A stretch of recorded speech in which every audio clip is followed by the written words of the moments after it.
What's really fun is that after our whole discussion about concerts and junk last time, I don't think I've listened to a single song that was made post 1998. Oh, so like I don't want to miss a thing in earlier. Yeah, kind of. I was listening to Stained today. Wow. Because I went to the gym. Okay, that's fair. And at the gym, they got a playlist on that was like a bunch of like old rock stuff. And that was... Stained came on as I was walking out the door. And so when I got in my truck, I was like... Well, first, it's that weird thing in my brain that I can't like listen to part of a song and not finish it. Right, yeah. You have to like listen to... Yeah, I had to turn on that song so I could finish listening to it. And then it just got me on a kick. So I was listening to Stained. I was listening to... not Puddle of Mud. There's another one that was like in Finger 11? No, it wasn't Finger 11. What was it, man? Theory of a Dead Man? No, we're just going to keep guessing. It'd probably be easier for me just to look it up on my phone when I was searching. No. Yeah. No, this is easier. Who does that? Crossfade. It was Cold was the one that came up. It's good stuff. Do you want to hear it off the wall thought I had? Yeah, sure. I love off the wall thoughts. So, hear me out. What if Ewoks are the genetic mutations of Wookiees? Yeah. Yep. I've heard some really funny things about... Like they're the course of like something went wrong and now we sent them off to their own planet. Like, because Kashyyyk doesn't exist. Like, as of like episodes 4, 5, and 6. Yeah. Well, before or like in between like 3 and 4, like Kashyyyk basically gets destroyed. Right. For free labor. Yeah. So my theory goes even weirder than that. The one that I heard is that our Sasquatch that we have here on Earth is actually a cross between the Ewoks and the Wookiees. That at some point in time they fell in love, and that's where we got Sasquatch. Yeah. Well, it's like the whole E.T. and like Yoda thing. Like E.T. exists in the Star Wars universe. Yeah.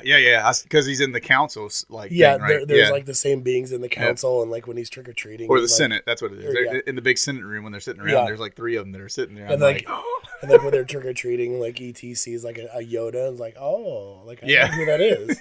My cousin. Hey, good morning, Josh. Good morning, Josh. Recognize me? No? Well, I'm Josh.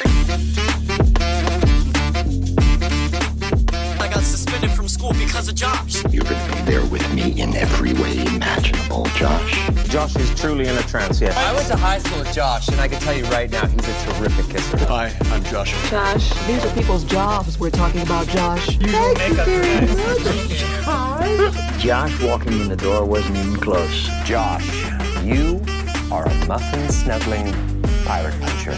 Josh is a good guy. We can talk to him. Please welcome Joshua. Josh!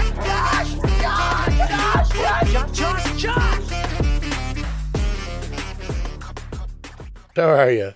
I'm good, man. How are you? Oh, great. Today's been great. Oh, it's fantastic day so far. Both of our brains proving just how ADHD and stuff we can be. I'm on energy drink number 2, so listeners, good luck keeping up today. It's gonna be great. Yeah, I'm on energy drink 1 with 2 to follow shortly. So yeah, good luck. He's got a backup. Voice is sounding better. Yeah, voice is coming back.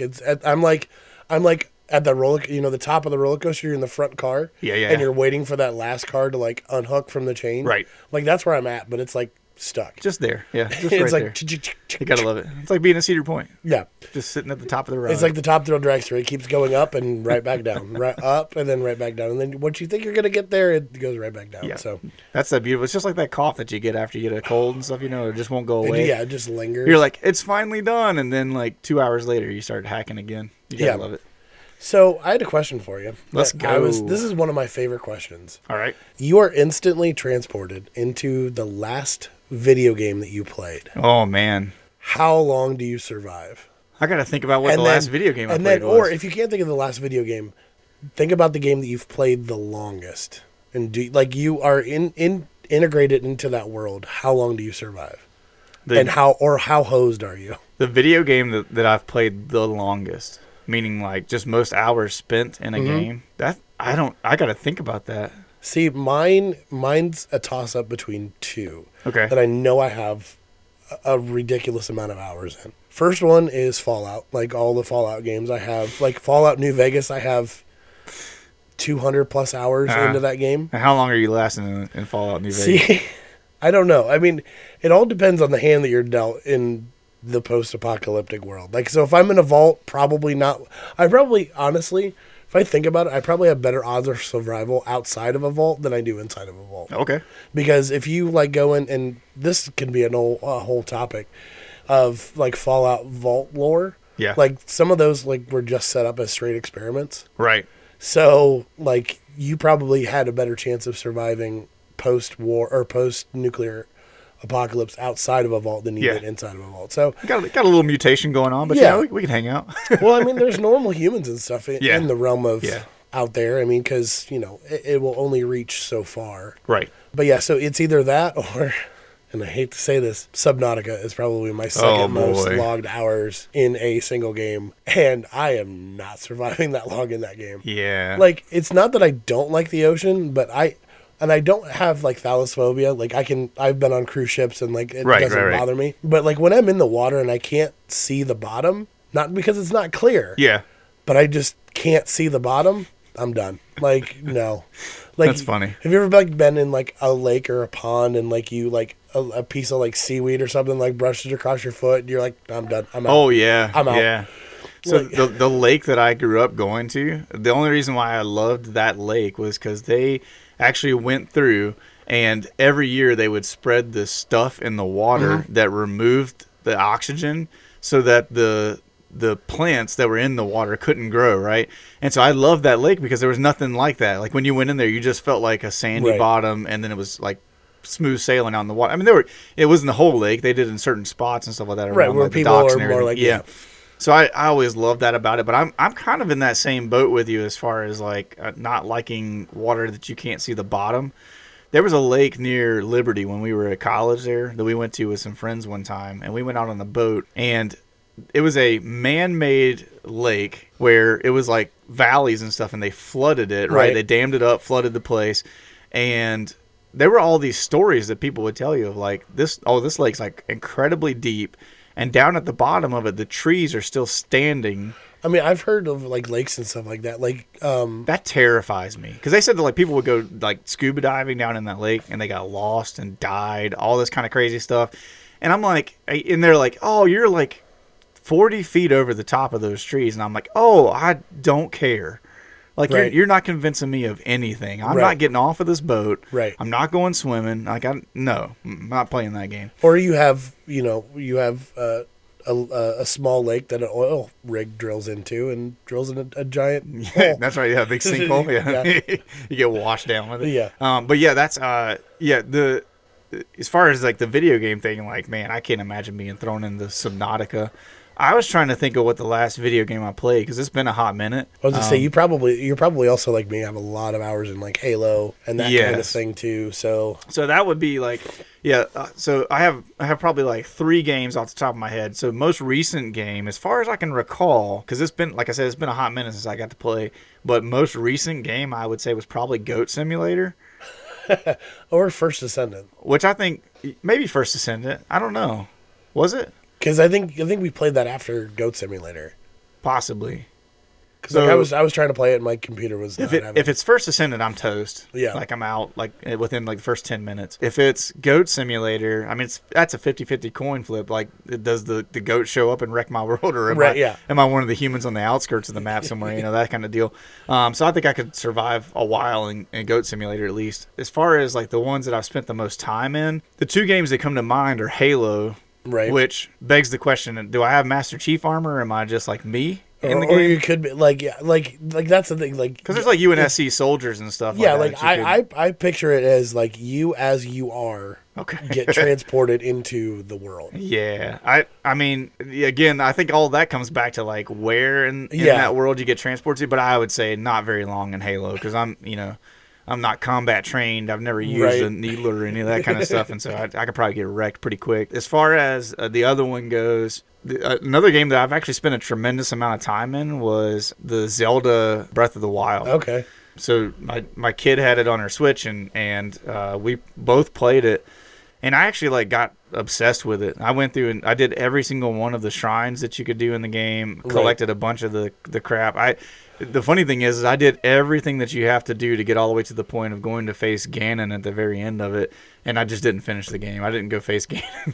I don't know if I was just too scared or what it was, but yeah, I played all these hours in that game and stuff like that, and so I had a tremendous amount of time in there. And I would think that one I could probably survive for a hot minute in, because so much of that game is like you're running around in open space. There's not really like a ton of bad guys. You run into them if you want to. Right, yeah. And then you can cook meals and all that kind of stuff. I don't know. It's like I feel like on that one I might be able to kind of rock it out for at least maybe like a few days or months before one of those Bob Goblin things or whatever they're called comes in and wrecks my world. Right. So, but yeah, like I said, Subnautica and Fallout, man, yeah. I'm kind of hosed. Well, you kind of exist in a little bit more of like a horror game kind of world than what I You're not typically wrong. get into. And I was gonna say, I think the last actual game I played was Hogwarts Legacy. Yeah. So okay, like, and again, it just depends on where I get. Depends on where you're at in the game, and it depends on what spells everybody else knows and all that kind of stuff. Exactly. Yeah. Which I would love for that game to be multiplayer. That'd be so much fun. Yeah, I thought the same thing when I saw like people playing and stuff. Can you imagine going like toe to toe with people, the different spells that you're using and stuff? Right. That'd be so much fun. Cool. Well, let's take a break for just a second and mention our sponsor, because last couple of episodes that we didn't really like get into them very much. So we'll mention them at the front of the episode this time. We've talked about the Salt Collective all the way through our time of doing a podcast, and we want to mention them again. The Salt Collective is a great partner for us. They help us out with our social media and several other things for the podcast. And they are a company that exists to come alongside small businesses and nonprofit organizations to help them do the same, to be able to run their social media so they can get their name out in front of more people, to help them with organizing their business side of things. They even come alongside, like one of the cool things they do with the business here in our area is coming beside staff members of the business and training them to do the social media stuff themselves. And so that's a great way to kind of get somebody on your team trained, ready to go, and then the Salt Collective can kind of move away as needed, and your person can take over and continue to do your social media programming and strategies and stuff.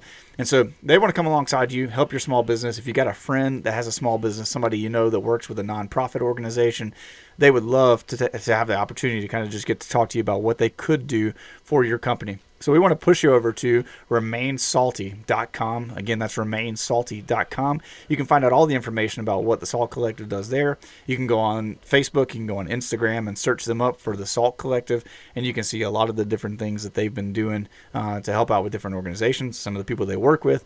They are a great organization, and we appreciate them. RemainSalty.com. Go check them out. All right, you got a story for me? I got a story for you. Okay. I'm pumped about this one because this actually came from, the shorts that they have on YouTube now, where like there's like a whole section that you can just scroll through them and stuff. One day I was kind of jumping through there because there's a few different pages or YouTube accounts that I follow that have shorts that I like to watch, and so I was watching them. One of them finished and it went to the next one on me, and when it got to the next one, I just heard this guy mention this, and so I did what I do and went down the rabbit hole and found out all this information. So I'm just going to kind of tell you the story. Okay. Because you know some of this because it's a historical event, but there's some fun twists that come along in this that I doubt that you've ever heard of. So in 1941. So World War II. You know what happened on December 7th, 1941. Yes. Japan attacks Pearl Harbor and gets the attention of the beast, the United States of America, right? It's like, yeah, like the Emperor of Japan said, it was Admiral or General Yamato that says, like, I fear that we woke a sleeping giant. Yeah, yeah, because you did, bro. Yeah, like don't touch our boats. Yeah, it's like the two things that America is good at is just freedom and explosions, and you're gonna like really poke that bear. Yeah. So, anyways, they start the whole deal with America in 1942. A man by the name of Dr. Little S. Adams. I like to think that the S stands for sassafras. I don't know why. As I was reading this, it just came to my head. But well, like if it's like in the like 40s, like so he would have been born like 20s, 30s. Yeah, probably somewhere around there. I want to. It's probably like Sally or something, like because they would have like feminine. A lot of feminine names thrown in there. Yeah, in reference to their ancestors or whatever. Right. Yeah. So Dr. Little S. Adams, who was 60 years old and was a dentist by trade, He lived in Irwin, Pennsylvania. He was also an inventor. Okay. And so this is like, okay, this is unconfirmed in this story, right? But this was mentioned by several people, so I thought it was really fun. It was mentioned that it was at least rumored to have created a fried chicken vending machine. Stop. Which automatically puts him as like one of my favorite yes. human beings on the planet. I love this guy, and you're going to find out more about why I love this guy in a few. Who needs Colonel Sanders when you got little? We got little Adams. I couldn't for the life of me, I couldn't find a patent, and I couldn't find how this machine supposedly worked. But just them saying like he was credited with creating a fried chicken vending machine. So if he's credited with it, guy. it had to exist. Yeah, oh yeah, I guess so. Like I couldn't find any solid information on it. I'll do some more research. How see if I can. better would this feature be if we had fried chicken vending machine? Oh my gosh, dude, I'm telling you, it's like life would be so much better. Could you imagine going up to like any of like the chicken restaurants and just like pushing a button and it's there? Like I need a Bojangles fried chicken vending machine right outside of my office door somewhere. Right. I'd be 400 pounds, but I would love every bit of it. Right. Anyways, in early 1942, Dr. Adams decided to take a little trip out to Carlsbad Caverns in New Mexico. This was just kind of a whim thing, right? Like he didn't have any purpose in being out there, not for work or anything like this. This is like a vacation for him. He just wants to go see the caverns. So he goes to New Mexico. In his remarks about the trip, Adams talked about how enamored he became watching the millions of bats pour out of the caves when the sun went down in the evening, right? Right, yeah. So he's kind of had this like awe-inspiring experience of going to see these caves and everything. And so as he's driving home from the trip, he's got the radio on, right? So I don't know if he had a convertible. I have all these things that I imagine in my head. I just see him like in New Mexico, top down, wind in his hair, and he's listening to the radio and stuff. Just saw all the bats, right? So he's cruising, and as he's riding with the radio on, he hears about the attack on Pearl Harbor that happened on December the 7th. So this is kind of like a litlittle bit of lag time from December the 7th to like January. Right. But they're talking about these attacks and all this kind of stuff on the news. And so being the red-blooded American inventor that he is, Dr. Adams begins to brainstorm strategies to help the United States in their fight against Japan for this egregious act, right? By sending them fried chicken vending machines to broker peace. Yeah, he's like, well, we're going to go for the slow death. We're going to clog their arteries with fried chicken and get them back. So, which did you know? Like funny, like side note is that KFC is like one of the most popular restaurants in Japan. Yeah, well, like I've heard like Korean fried chicken is amazing. Yeah. Yeah, like it's not even like yeah, but it's a common thing on Christmas Eve. Yes, for Japanese people to go to KFC. Yes, I've heard that before, and it's like I'm like, man, you guys were kind of a turd back in the 40s, but I can get down with you now, right? You yeah. know? But anyways, so as he starts like pondering, how can I jump into this and begin to assist the United States in this, he recalled these millions of bats coming out of the caverns in Carlsbad, New Mexico, right? Okay. So he then formulated a plan for the bat bomb.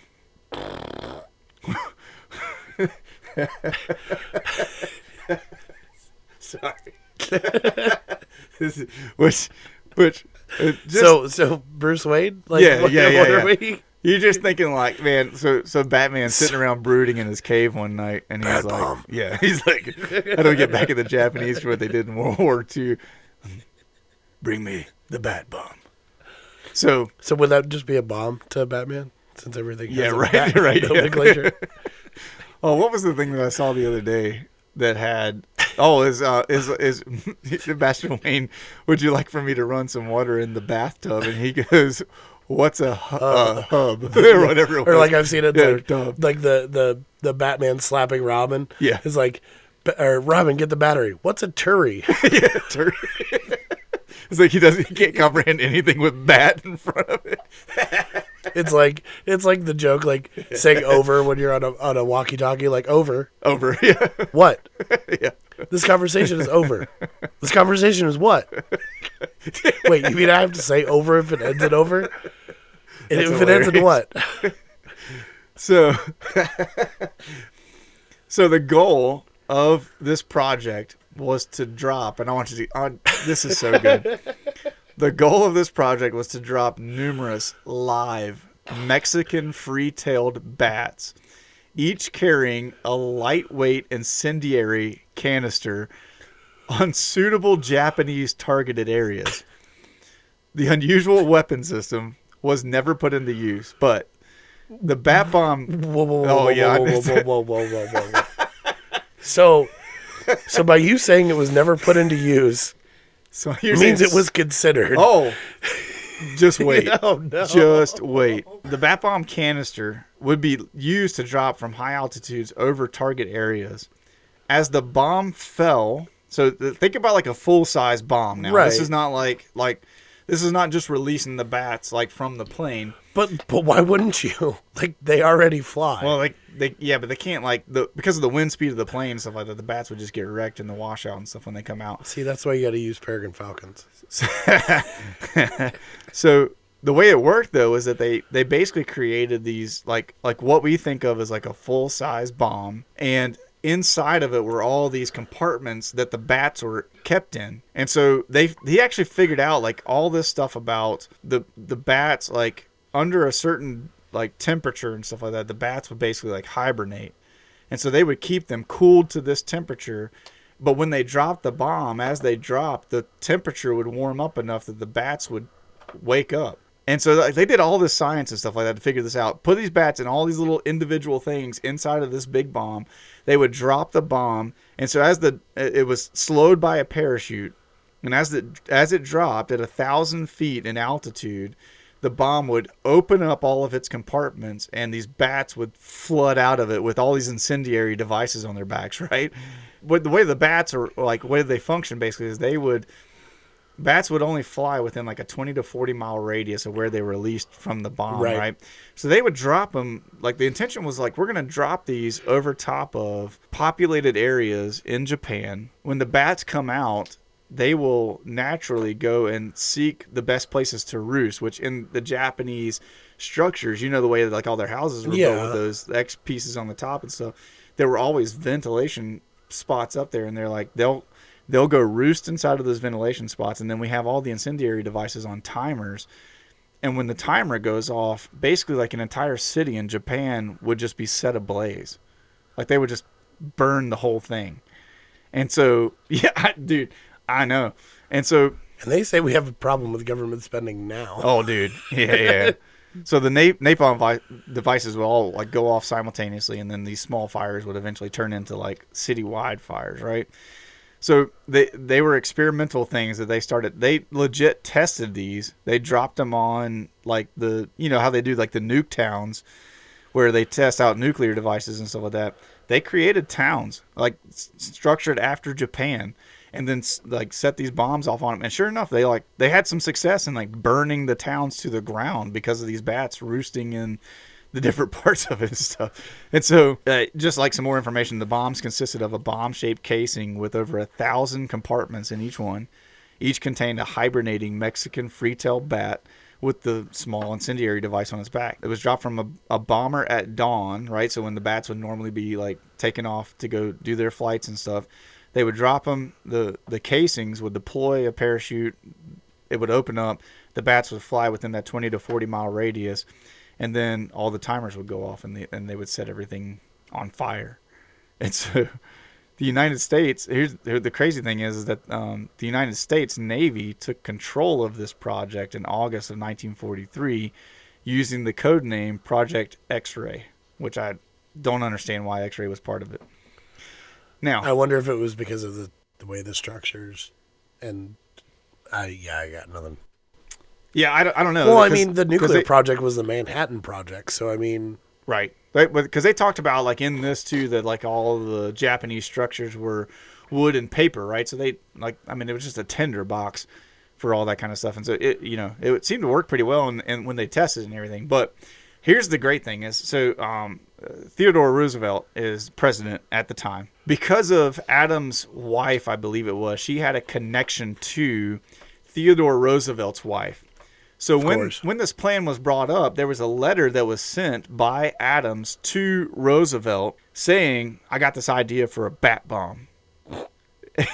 and this was This is Roosevelt's, in a letter to Roosevelt, this is what Adams stated, that the bat bomb, he said, was the bats were the lowest form of animal life, which is a bold statement to make. And that until now, reasons for its creation have remained unexplained. Which I'm like, have you observed bats at all? Because like they kill mosquitoes, they eat all kinds of insects and stuff. But he's like, basically, we got millions of bats and there's no reason for them. So this is like our best resource at our disposal. And he went on to espouse that bats were, and this is Adams speaking to Roosevelt in the letter. He says that bats were created by God to await this hour to play their part in the scheme of free human existence and to frustrate any attempt of those who dare desecrate our way of life. Stop. So this man literally, like he was literally proposing that God created bats for the purpose of us burning Japan to the ground because Japan was threatening us. So here's here's where it gets really funny, because you asked about the United States, right? And right. The thought process on this. Speaking about Adams, Dr. Adams, President Roosevelt remarked this, and this is my favorite quote from the entire reading that I did on this. "This man is not a nut." It sounds like a perfectly wild idea, but it's worth looking into. Like, you talk about America spending, and yeah, it's great. It's really good. So President Roosevelt was basically like, listen, I know that this may seem a little off the wall, and I would imagine that he probably wanted to add in, but my wife is kind of breathing down my neck about the fact that her friend's husband wants to make a bat bomb. Like, your significant other ever have a friend whose husband is just like a little bit off the wall? That's exactly what this sounds. Oh, yeah. Hey, I got this idea. Yeah, I got a hot idea for you. We got to talk about this. So I thought that this story was hilarious. You know that, so like a matter of like 7 months later, after all this bat bomb stuff is going on, the United States drops the world's first 2 atomic bombs ever used on Hiroshima and Nagasaki. They killed 150,000 people, more than 150,000 people. Estimates up to 246,000 people. And this also led us into the nuclear era of things, which has left us, living in fear of constant nuclear war and all that kind of stuff ever since. So my 2 cents on this is maybe the bat bomb wasn't such a bad idea. Yeah. Well, I mean, and without getting into too much sciencey stuff, because I don't fully understand it, like, there's also different levels that nuclear bombs can go off at. Yeah. Depending on what kind of destruction you want. Like, it's an extremely destructive tool. Oh, it's crazy destructive. But the fact that you can manipulate how much destruction is insane. Because the higher up it goes off, the more widespread it is. Right. Because it goes down it's a ball, and basically. out. Yeah. Like. But also the fallout is smaller the higher up you let it. So if you detonate it on the ground, that's the most devastation as far as not necessarily explosion. Because the amount of debris and everything that goes up in the air waste. It is the exposure and stuff like that. So it's a scary thing to think of. I mean, it's fascinating. So can I just say, like, one thing that, like, I am slowly becoming more accepting of AI? Oh, yeah. Like, so full disclosure, I'll just throw in, like, for everybody that listens to this podcast, most of the stuff that you see on our posts on social media is AI imaging and stuff. What? I love AI. Yeah, I know. It's like, what? You mean you didn't really find a T-Rex with a tree growing out of his tooth? And the Toothosaurus? Yeah. So I've kind of been playing around with AI and just, like, seeing stories and just doing, like, quick research about it, like trying to find little blurbs, and it's really good for summaries and stuff like that. One thing that I found, and this was fascinating because you never think of it. So talking World War II, like, this kind of segues nice into it. Have you ever heard of the plane that shot itself down? The plane that shot itself down? Yes. No, I can't say I've ever heard of that one. So I think it's Northrop Grumman is the manufacturer. They manufacture planes and a bunch of different things. Yeah. They had the F-11F Tiger. It was a supersonic supersonic jet developed for the Navy in the 50s.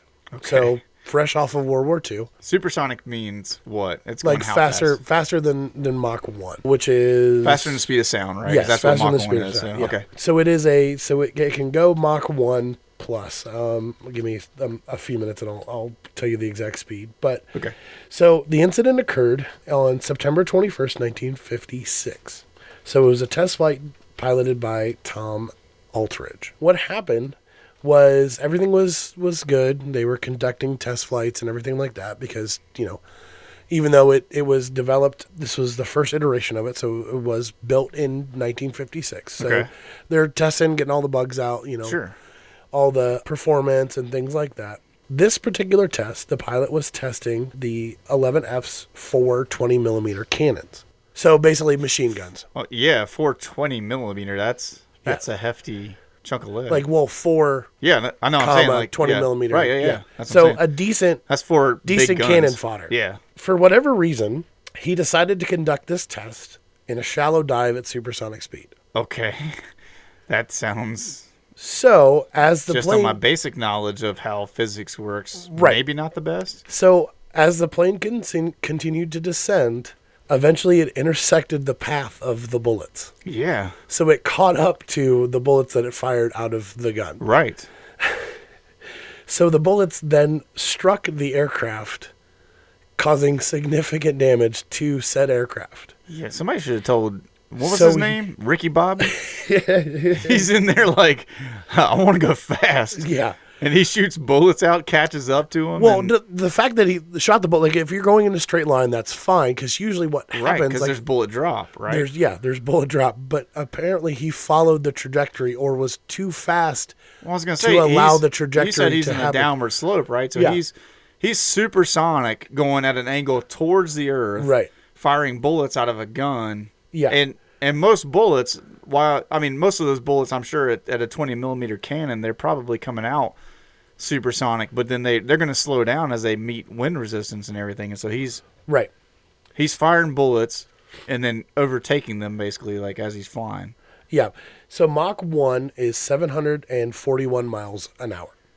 Oh, okay. That's just a little bit of speed, right? Yeah, just a little My bit of Chevy speed. can almost keep up with that. Right. He was forced to make a landing. He survived the accident, but yeah. So that is.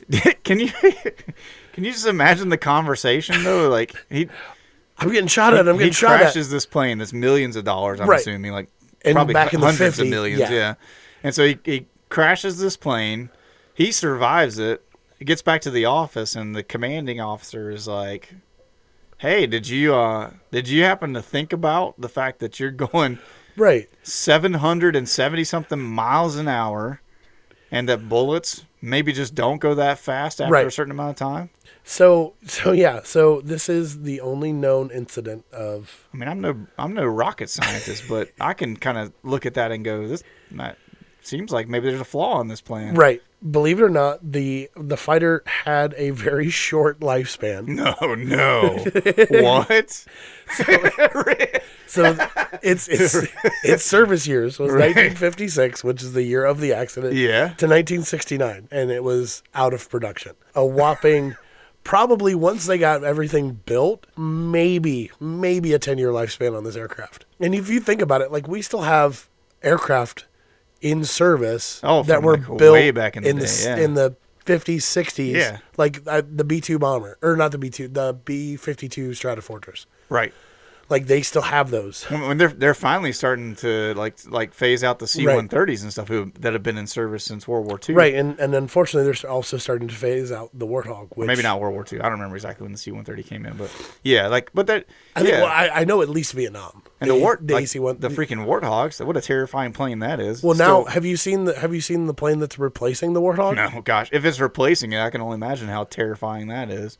So it's essentially an armored crop dusting plane. I kid you not. I will look it up and Really? find it. But yes, one of the accounts I follow on TikTok, he does like a bunch of military Right. history. It is literally like a brush hopper. For- like think like the movie Planes, Dusty Crop Hopper, Yeah. but as a military armored plane That's because weird. it costs like $20,000 or less operational cost. Really? Yeah, so it is very, very inexpensive. They're just trying to simplify things in that Right, sense. and it's small. It can take off from just about anywhere. Yeah. Doesn't need long runways. Like- A10, and relatively speaking, the A10 is not a very expensive. Right. It, That's a simple plane. it, It's a plane built around a giant gun, yeah, right? Which this is the Gatling gun. Yeah. The Gal, forget what the actual name of that is made by General Electric. Yeah. Yeah. So it's like Yeah. they make washing machines. They also make the Gatling gun Yeah, that one of the fires fastest firing Red Bull. yeah. That fires shells the size of Red Bull cans. Right. I was gonna say for those of you that listen out there, if you don't know what the Warthog is, like every time you've seen a movie and there's a plane that comes in, and you just hear that, brrr, and then there's like a ton of bullets hitting the ground all over the place. And then you hear the Yeah, and then you hear the plane pass by. Yeah. That's the Warthog. I mean, it's a gun with an airplane built around it. Is all it yeah. is. I And mean, it the fires- gun is almost the entire length of the fuselage. I forget what it is. It fires a ridiculous amount of like hundreds of bullets in like 3 seconds. Yeah, it's crazy. It is probably that and the F-22 Raptor are probably my two favorite military aircraft Yeah. because they're so cool. So this thing has a short life. No surprise there. Right. But although I can't help but think like a supersonic airplane that has 4 20-millimeter So guns on it sounds pretty awesome. Right, so it was basically made as like a interceptor fighter bomber type. Right. So not necessarily like into dogfights, but more so like taking strategic fighters, like intercepting Yeah. battleships, things like that. Yeah. Drawing major fire to let everything else come in. So I mean, Major fire. it does make sense, but to not think of going faster than the speed of sound, following your own trajectory right. of your bullets. So It's like maybe we should just we could keep the airplane, but maybe Right. let's just make a policy. Right. Hey, don't That if dive you're going while- faster than the bullets go, just don't shoot. Yeah. Like wait, What- to, but- or like shoot as you're like pulling up, maybe. Yeah. Because then the bullets will drop away Well, from you. if you look at like most war movies that involve planes, Yeah. what do? They shoot as they are going. Yeah, up. like they sweep down and then they fire as they're at the bottom like of at the an arc angle, and then yeah. back up. Yeah. Yeah, like I think of like Top Gun, even when they're using the F-14 Tomcats, Right. like they're firing at an angle. Or you do like the AC-130 that's circling And and you're firing bullets down from the Yeah. downside of the plane, basically. So yeah, I thought that was a very interesting. I That saw is an that and I was interesting like, story. I have to look. But now we know why the Flash doesn't use a gun. Yeah, can you imagine but he's like that's like a ridiculous amount faster than because he's moving at like the speed of light. Yeah, or Which is faster or whatever. he could like fire the bullet and eat a bowl of cereal before it ever Right. gets to the person that he fired it at, which is mind-boggling. That's funny. So I got like 2 quick things that we need to talk about here at the end. Number Speaking one, of AI, yeah. Speaking of AI, so yeah. Well, to jump into that one, we had it brought to our attention, and we have a couple of corrections that we need to make. One of those involves the AI because we do a lot of our research by asking AI like what's an interesting story. A lot of times, once I get it from AI, I'll go search it out on different websites Right. and stuff, try to like confirm things. But this time, both AI and the article that I read let us down because most of you that are listening now will recall in episode 6 that we talked about the Mothman and talked about his involvement all the way up to Hudson, Ohio, which in the articles that we read and stuff like that listed Hudson, Ohio as being on the Ohio River. Now, I'm going to say this up front. Neither one of us are geography kind of guys. At least I'm not. I don't know Ohio very well because I've only lived up here for. I thought it was a portion of stretch. my life. I thought it was a stretch, but I was like, no, like It's got to be close, right? It's got to be. Well, Turns out Hudson, Ohio is nowhere close to the Ohio River. and I was like, I was trying to give Josh the benefit of the doubt too. Like I was like, oh well, it's probably in the Ohio River watershed. It's not even. You're in like, the yeah, Ohio he River can watershed. read. It's not even like in the Ohio River watershed. It's in the So- Lake Erie watershed. So our good buddy Gabe was the one that pointed it out to us. Gabe, we appreciate you and your knowledge of where things are in Ohio.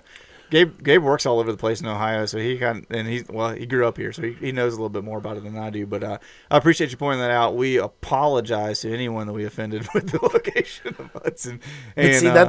But see, and how I took it though is that people are using our social medias to give us comments about our episode to try to help our episodes which is get great. better. Yeah. And you should do the same thing if you're Exactly. listening right now. If you hear something that, especially if we make a mistake, let us know.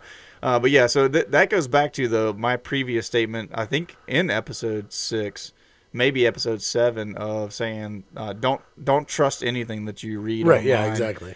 Verify everything by your own eyes and stuff like that. So yeah, there's that. So we did some research in that one. The other one that we have to correct ourselves on that we know we made a mistake on in essence is you'll also recall that in episode 6 we mentioned Episode 6 was just a bad episode. yeah, it was a bad episode for us in that.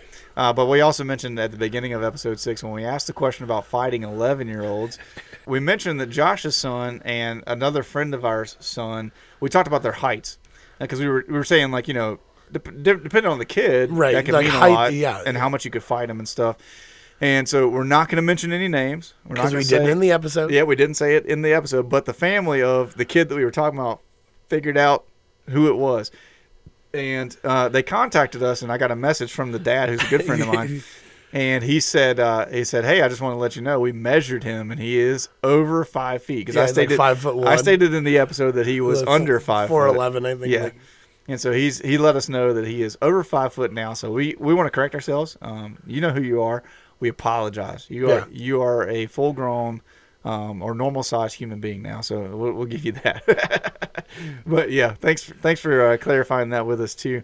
And then the final one was I was going to say that we should try and correct some statements that we had from the first couple of episodes about Brooke trying to kill me with her pancakes, but still cannot be confirmed. yeah, or denied. unconfirmed. So we're not going to correct ourselves on that one. We'll just kind of leave that floating out there.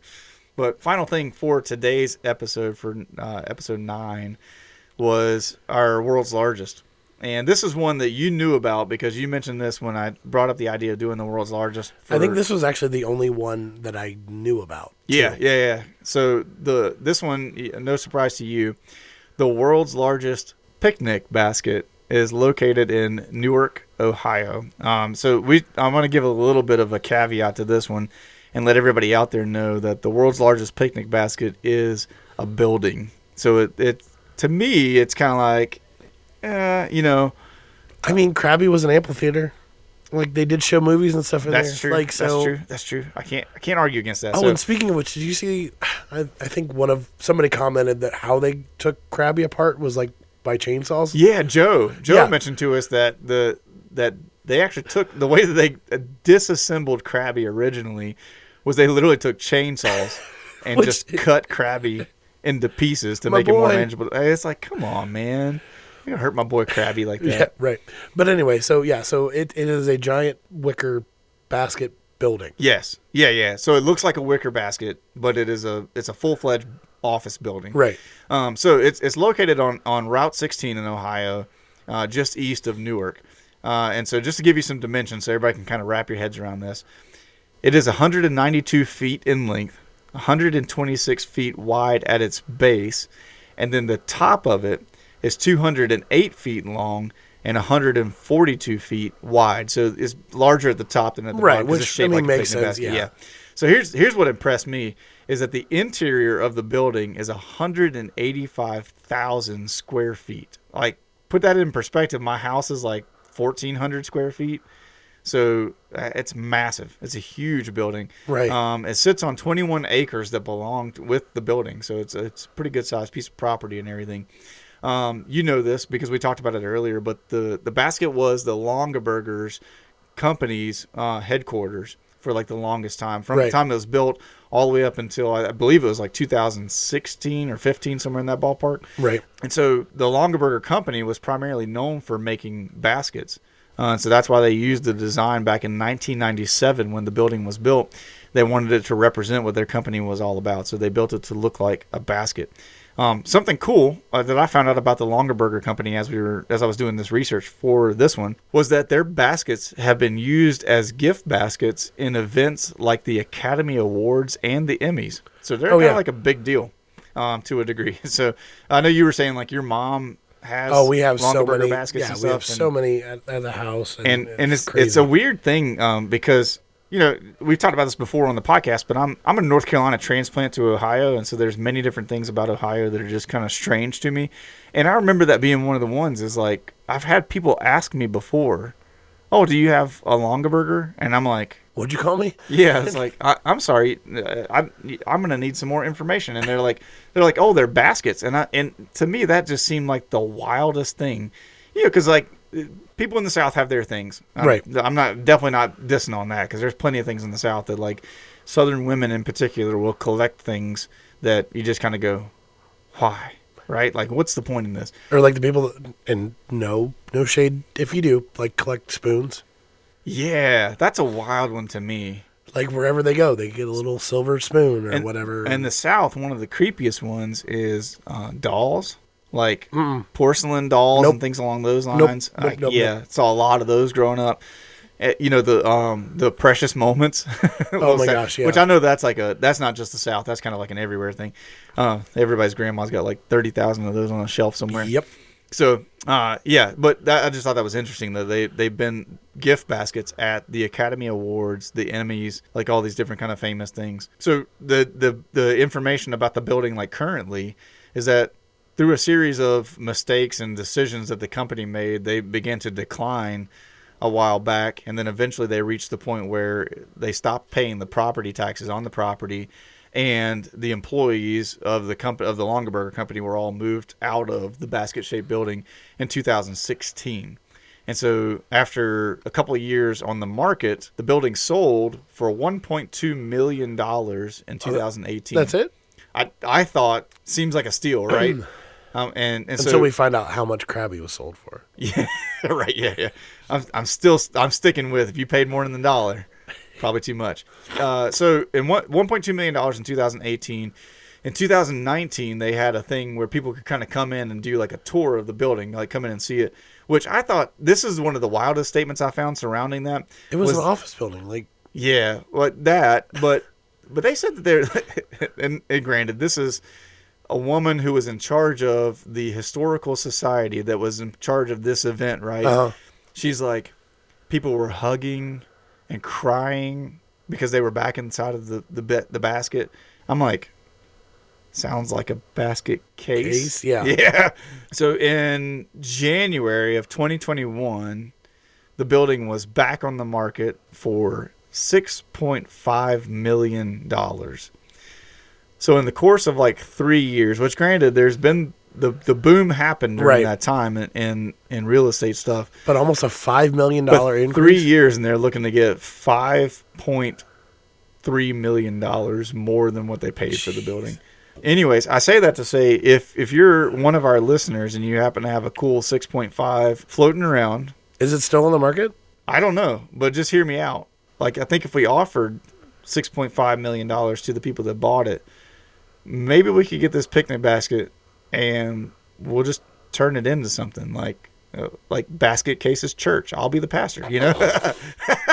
I don't know. Like, we can come up with all kinds of ideas of what we could do with the world's largest picnic basket. Maybe we'll just live in it, right?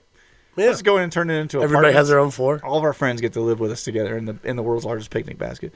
We'll put like a tennis court on the roof or something. It'd be great. Anyways, that was the world's largest picnic basket. It's in Newark, Ohio. Maybe we'll get a chance at some point in time to get down there. It's a little north. I mean, yeah, it's just northeast of Columbus. Yeah. So that's not a crazy drive for us. Oh, not at all. Which some exciting news too. Yes.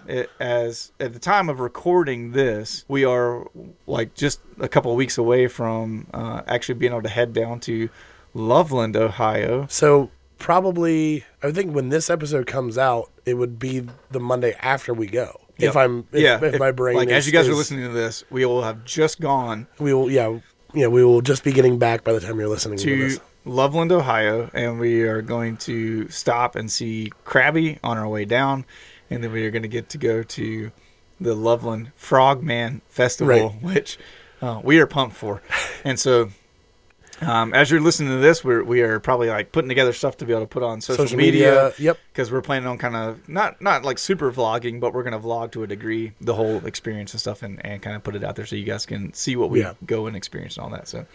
Cool. Well, as we close out today, we're going to remind you of all the things that we always remind everybody of, which is Please go to our social medias, like us on there, give us a comment on your podcast platform, wherever you're listening to this, Spotify, YouTube, Apple Podcasts. Give us a rate and let us know how we did. Please give us 5 stars. Anything less than 5 stars, yeah, it may be how you feel, but it doesn't really help us. So obviously we will admit when we make mistakes, and we will try to correct those when we can. Obviously with our recording schedule, we can't correct them the next episode. Right. But yeah, tell your friends. That is a huge way for us to get out there and people listening to us. So yeah, give us a 5-star review. Tell us what we did. Give us some questions. And that brings up a great thing. I'll just say thank you real quick to those of you who have been leaving your reviews and stuff, because I just went through and read all of our 5-star reviews, because we have only 5-star reviews. So thank you for that. Yes, thank you. But thank you for all the kind comments and stuff like that. Joe Bodner, man, in particular, wrote a really long and I haven't read that one yet. Very flattering. I'll say that. Thank you, Joe, for your review. But thank you to everybody, because you guys have been so kind in the reviews and stuff. And also, speaking of which, I just saw on my way over here this morning, as of this recording, we've hit 115 followers on Facebook. Yeah, that's right. Like as of I think this morning. Got congratulated for that. So 115 followers on Facebook. We want to continue to grow that. So share it out with your friends if you want to share from that platform. We're like well over 260, I think it is, like streams of the podcast now. Right. Lots of cool things happening. So like honestly, it's crazy and it's humbling that it is. People want to listen to us. So, I saw one of Zach. I'll shout out Zach. He stopped by work a week or two ago, and he, like, as soon as I was following up, he's like, "Hey, that's my favorite podcaster." Like, and that's awesome. It's so weird to hear that, because like I don't like Josh and I don't think of this as like our job by any means. Not at all. Like, would it be cool to do more content and stuff? Absolutely. So like I said, tell your friends. Like maybe once we get to like 200 Facebook followers, we'll start doing like playing video games and stuff and releasing those on YouTube or something like that, or Twitch or whatever. We look forward to doing all that stuff, and man, we're just so grateful that you guys take the time to listen, and so we appreciate you. We love you guys very much, and we'll look forward to. There's a little celebration at the beginning of episode 10, so wait for that one, and I'll look forward to celebrating with you. Love you guys. All right, bye. Bye. But I was sitting there looking at my pages thing, and I'm like, I don't have a question on there. Where's my question at? It's like, it's not there because you're not supposed to say, idiot.